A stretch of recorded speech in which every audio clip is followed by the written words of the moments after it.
Esse refúgio, né, antigo refúgio meu, foi por 1 ano e praticamente 2 meses que eu fugi de tudo. Aqui eu permaneci durante todo esse tempo.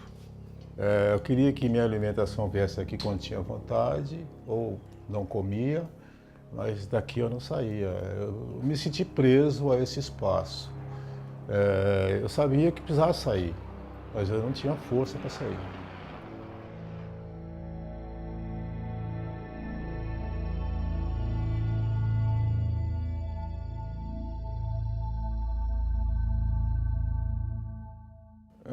Ultimamente o canto mais gostoso aqui é a cozinha. Na Entendeu? cozinha, vamos ficar lá. A cozinha, onde eu me sinto realmente à vontade. É o costume já do mineiro, né? A gente sempre recebe as pessoas com um cafezinho, um bolo de milho. Isso é a tradição que a gente traz de anos e anos. Fica difícil definir o que eu trouxe, que praticamente a fazenda continua aqui em mim. Que mesmo nas dificuldades era o meu mundo encantado, que eu gostava dali. Varria a escola, arrumava a carteira, fazia tudo, e fazia todas as lições, passava a lição na lousa, enfim. Aí já veio aquela coisa de professor, né? Começou já essa fantasia, porque minha mãe falava. Eu travei aqui em São Paulo, travou. Aquele Geraldo que tinha toda a liberdade no campo, não sei onde ele ficou. Porque faltou iniciativa. Poxa, como é que faz para ser professor? Onde que é? Eu estava perdido. E aí você foi matricular com que idade? Eu fui matricular aos 29 anos, no 5º ano. Putz, quando eu vi aquilo lá, nossa, tem um monte de coisa a fazer, mas vou nessa. Aí, rachei, estudava. Tinha feito um cursinho também. Durante quanto tempo o senhor deu? Eu comecei em 86, parece, 84. Até quando? agora, 2005, por aí. Quando o senhor se aposenta, o que o senhor vê pela frente? Fechou o ciclo. Porque o meu mundo era a sala de aula. Mas eu estava cansado. Praticamente eu já estava sentindo as situações que, consequentemente, já tinha começado. Não sabia o que era, fui para o servidor público, teve lá uma psiquiatra, o que está acontecendo, né? A psicóloga, você vai ter que tomar um medicamento sim e tal, até por aí foi, mas voltava. Cheguei no CAPS, deu lá uma receita, tudo com as pessoas indicadas certas, não caiu a ficha. O que está acontecendo comigo, né? Eu não aceitava, não entendia, chorei, a mulher deixou chorar, desabafei, vergonha dela, que se dane. Dona Lude, se eu trago o seu Geraldo amanhã, poxa, me trazer? E vou encaminhar ele para o Parque do Riso. Aí dali fui conhecer o Parque do Riso, entrei na horta, vi aquele monte de coisa, couve, alface, mato pra caramba, e foi a horta que eu fui criado nela, lá na roça, e eu me senti em casa. Poxa, eu posso fazer com você? Não, sim, é que pode ajudar. Planto, tiro, colho, quarta-feira tem a feirinha, a gente colhe as verduras, prepara, poxa, eu me esqueci de mim, e passou a hora do almoço. Eu estava acostumado, falei, poxa, eu vou pegar umas folhas de couve e alface, lavo aqui, como tu, beleza. Eu parei, olhei, respirei e senti um alívio. Cheguei em casa, minha esposa falou alguma coisa. E eu não percebi. E aí comecei a falar com ela da horta. Só eu falava, não deixava ela falar. Eu sento, levanto, tenho uma ansiedade terrível, né? Mas aquele dia eu sentei um pouco, falei com ela. E eu vi um sorriso no rosto da minha esposa, que ela já vinha... Putz, ela estava passando um sufoco terrível. Fazia tempo que eu não tinha percebido.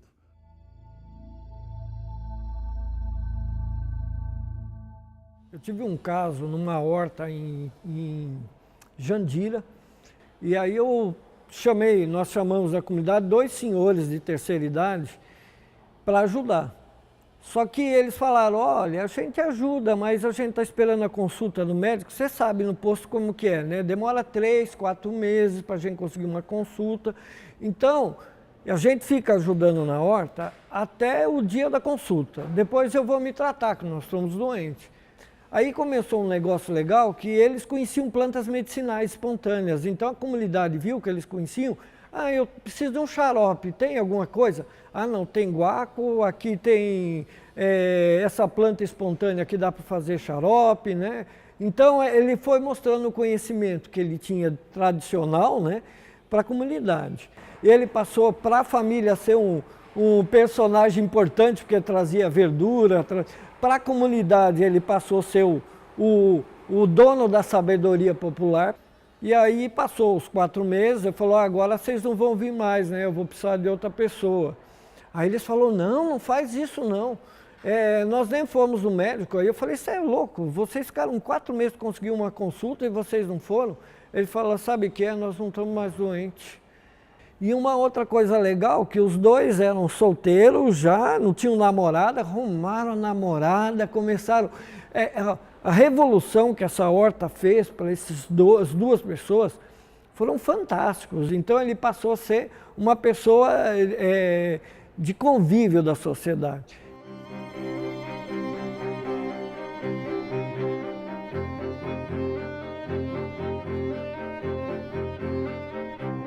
Eles gostam muito de vir para a horta, né? É uma disputa muito grande para a hora de vir para a horta. Eu percebo assim, que aquela ansiedade, porque sempre tem aqueles que são mais agitados mesmo, né? Aqui, assim, eles fazem o tudo que eles podem, até além do que a gente pede, né? Então você percebe que toda aquela ansiedade está sendo lançada lá ali na terra, mexendo com a planta. E em cima do planejamento dos professores, eu faço o meu planejamento, engajando a prática aqui na horta. Então, o professor trabalha a teoria na sala e eu trabalho a prática aqui na horta. Que isso tem ajudado muito os alunos em sala de aula. Nós desenvolvemos essa pesquisa sobre hortas comunitárias em espaços públicos ou equipamentos sociais, né, dentro da cidade do Embu, por considerar que essa é uma experiência que pode ser vista de uma perspectiva de promoção da saúde importante, para além de um binômio saúde e doença. Ela envolve, de fato, vários pesquisadores, né, da nutrição, da saúde em geral, né, enfermeiros, temos também cientistas sociais e muitas pessoas da área de educação, né, que se debruçam sobre isso numa perspectiva de olhar isso como uma atividade educativa e importante para o fortalecimento das pessoas. Você consegue plantar tem gente que nem gosta de nada disso, nem cuida de uma planta. Às vezes até ganha flor, ganha alguma coisa e não cuida, não gosta. É questão de tato mesmo, não gosta de se envolver com a terra, um pouco de pavor. Que pavor que você está falando? Do quê? De envolver com a terra e dar de cara com a minhoca. Então era a minha grande dificuldade. Eu pescava e alguém colocava a minhoca no anzol, para ter uma ideia. Não conseguia, tinha pavor. Agora eu estou achando que é muito natural. Que eu vou estar mexendo com a terra, elas vão aparecer. Então eu já estou me adaptando. Não é 100% não, tá? 70% já consegui superar. Então normalmente eu mexia com a luva. Agora eu já estou criando coragem de mexer sem luva. Você tem que se adaptar e ver a dificuldade que você tem e superar. Assim, trabalho de horta, acho que em qualquer escola, né, é um trabalho difícil, né, é um trabalho árduo, né, fácil, tanto que você tem que desbravar literalmente, né, o mato ou criar um espaço em alguns lugares. Aqui a gente ainda é privilegiado que tem bastante terra, mas mesmo assim terra ruim, né, então tem todo esse trabalho e tem também um trabalho de envolvimento de toda a equipe, né. Então, a Gia é uma professora que está com a gente aqui na escola já há bastante tempo, né? Uma professora muito comprometida. E ela está descobrindo mais a possibilidade de trabalhar com as crianças ao ar livre, né? Que acho que ela ficava muito em sala. E agora eu percebo que ela faz mais atividades ao ar livre, não só relacionadas à horta, mas brincadeira, sai para cantar com as crianças, sai para ler história do lado de fora. E acho que as pessoas aqui nessa escola percebem que elas têm esse poder, essa capacidade de transformar, né? Transformar o cotidiano, transformar o espaço.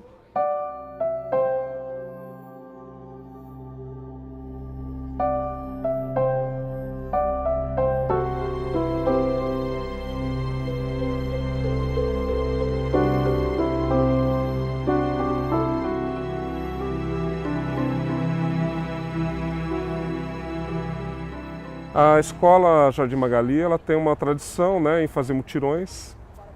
E esse ano nós decidimos convidar os pais para fazer os canteiros da nossa horta, né?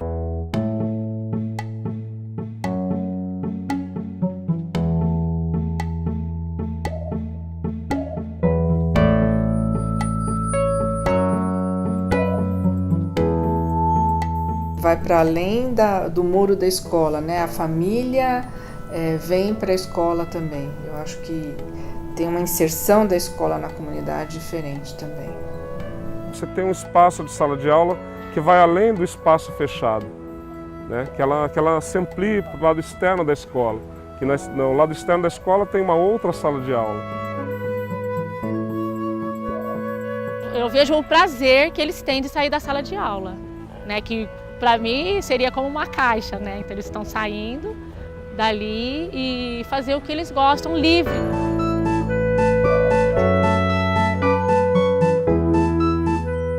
Nós vivemos em pequenas prisões, sim, de não se descobrir o potencial que a gente tem.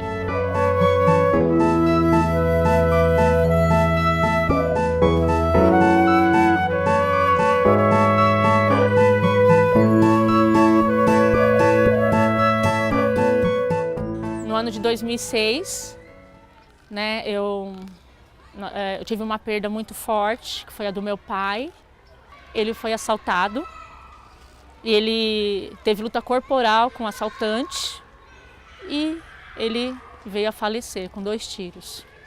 Aí naquele momento, assim, sabe, é como se o chão fugisse aos meus pés. Foi passando o tempo e eu fiquei, parece que em estado de choque, né? Em sala de aula eu comecei a ter lapsos de memória. Aí eu percebi que a minha saúde ainda não estava legal. E fui fazer o curso horta escolar.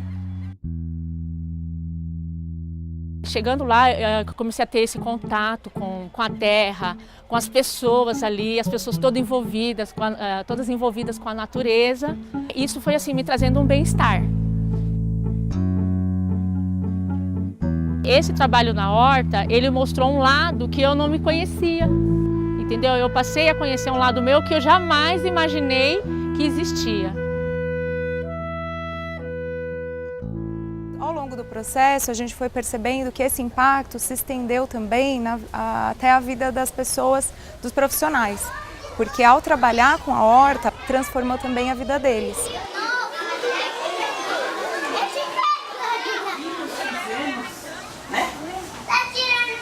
Uma pessoa ansiosa que nem imediatismo, ansiosa, só mexendo com a terra, plantando, fazendo algo assim diferente, que faz com que a gente mantenha esse equilíbrio. Você fica mais sensível, você valoriza coisas pequenas, que às vezes tem gente que acha que não tem importância e que vai fazer uma diferença grande. Eu ainda sou ansiosa, mas aí eu acho que eu já dei essa ansiedade já está mais controlada. Uma professora de uma escola de criancinhas, né, ela foi participar do projeto achando que ela ia aprender como que ela ia abordar o assunto em sala de aula. E o principal saldo que o projeto teve para ela foi ela se sentir fortalecida para renegociar dentro de casa a importância de a televisão não estar ligada na hora do jantar. E a família voltou a jantar juntos. E isso fez com que ela entendesse que o que ela tinha que fazer na sala de aula com os alunos não era ensinar uma disciplina, era falar do cotidiano. Então esse é o desafio básico que me parece está colocado para a educação, quando ela já não quer se limitar à postura prescritiva que a maior parte das nossas relações de ensino-aprendizagem se prende, né? Então, a sala de aula, quando a gente sai da sala de aula, já é um avanço, né? As crianças, os jovens, os adultos, ao saírem da sala de aula, já ficam felizes. É necessário que o sair da sala de aula seja acompanhado do sair da caixinha do ensino-aprendizagem prescritivo, restrito à transmissão de conteúdo. Aí eu estava preso à caixinha do remédio, porque eu tenho que levar esse negócio, porque vou chegar atrasado, tenho que tomar. E, pô, Eu fumei a vida toda, cigarro era um incômodo, tinha que carregar cigarro, isqueiro. Quando eu percebi que eu parei de fumar, porque eu sentia um peso a menos. Agora eu ponho essa tranqueira no meu bolso e todo mundo, o que é isso aí? Eu vou falar que é faixa preta? Tá. Não, isso aqui é um doce de leite. Você gosta de doce? Gosto. Fala mentira, qualquer coisa, né? Mas tá ali o remédio, não deixava. Mesmo que eu não precisasse tomar naquele horário. Eu virei escravo da caixa de remédio, o pacote, ainda tem bastante por aí, entendeu? Então tinha um princípio lá dentro que me segurava. Eu já saí da caixinha, embora ela permanece, não tem como jogar ela fora porque não dá para reciclar de uma hora para outra. Não é fácil a depressão. Não, eu sei que não é fácil. Eu achava, não dá mais. Estímulo para que nós fiquemos deprimidos e façamos somente o burocrático não faltam, né? A gente sempre tem motivações para dizer, olha, não vou fazer nada porque tem essa dificuldade, essa. Esses espaços, quando eles propiciam a aproximação de pessoas, a aproximação dessas pessoas com a terra, com os elementos da natureza, eles propiciam também a aproximação da pessoa consigo própria. São momentos de terapia quase, que a gente poderia dizer que além de terapêuticos podem trazer um retorno econômico e mais ainda podem trazer um retorno de felicidade.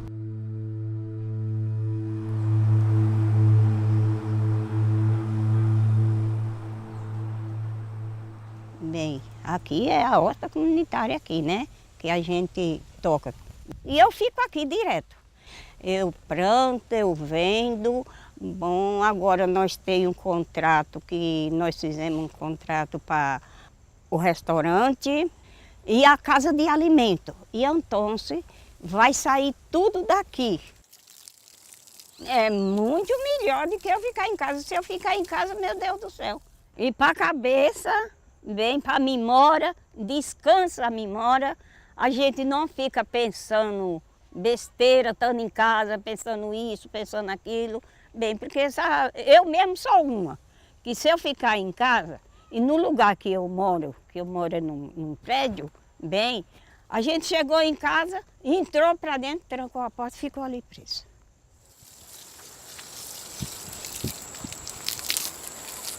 As pessoas durante muito tempo moravam em casas que tinham quintais, e tinham pomares, e tinham hortas, etc. As pessoas tinham mais tempo. Enfim, esse ressurgimento da agricultura urbana coloca que é tentar pensar isso como uma prática sistemática de política pública, de melhoria da alimentação, de permeabilidade do solo, se inscreve dentro dessa ideia de cidade sustentável, saudável. Tem vários rótulos, né? Mas todos eles vão na direção da melhoria da qualidade da cidade e da vida das pessoas.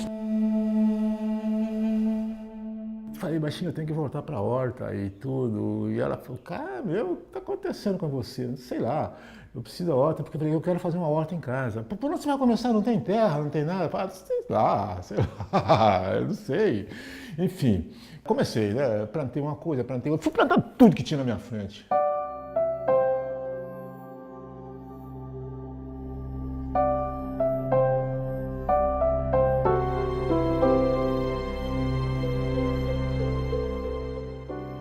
É reversível, desde que eu me ligue diretamente à natureza, entendeu? Ela vai trazendo, aos poucos, você vai sentindo confiança nos seus passos, entendeu?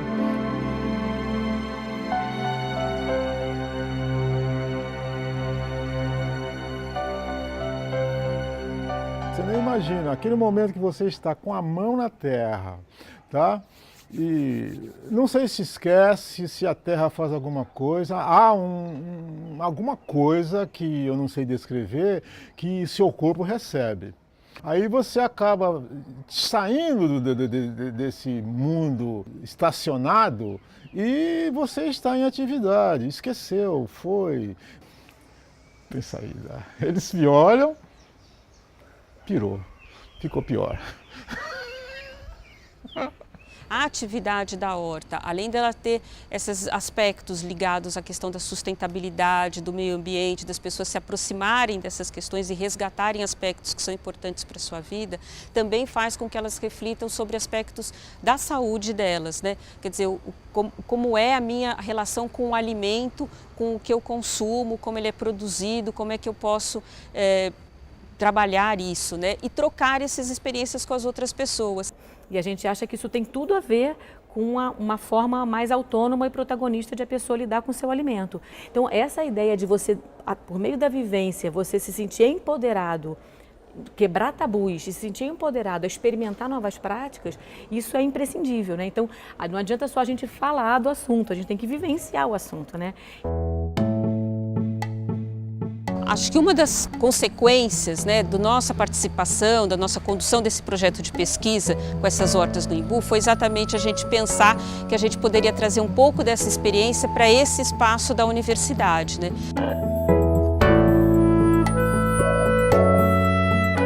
Compartilhar um espaço, por exemplo, de uma horta numa praça com outras pessoas é uma forma de você conhecer outras pessoas, conhecer outras realidades, se apropriar daquele espaço e descobrir que é possível romper o isolamento e o individualismo em que a gente vai sendo colocado cada vez mais nesse mundo caótico em que a gente vive.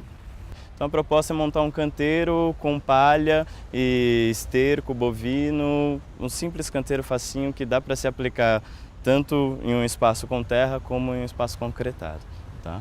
É difícil explicar cientificamente, mas essa relação com a terra faz com que você aterre também um pouco, saia um pouco dessa loucura que está muito no mental, né, muito no elemento ar e começa a perceber melhor as coisas. Acordar um pouco para tudo isso que ela vem se alimentando.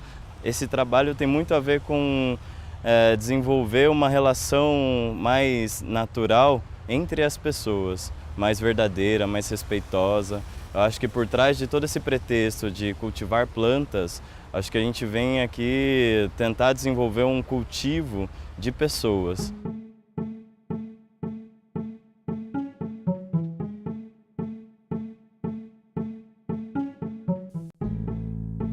A gente precisa recuperar essa dimensão da cooperação, da solidariedade entre as pessoas, de conhecer o outro, de ouvir o outro. Enquanto a gente ficar só na nossa conchinha, o mundo é esse que a gente está vendo. E eu quero alguma coisa muito melhor do que isso para mim e para vocês.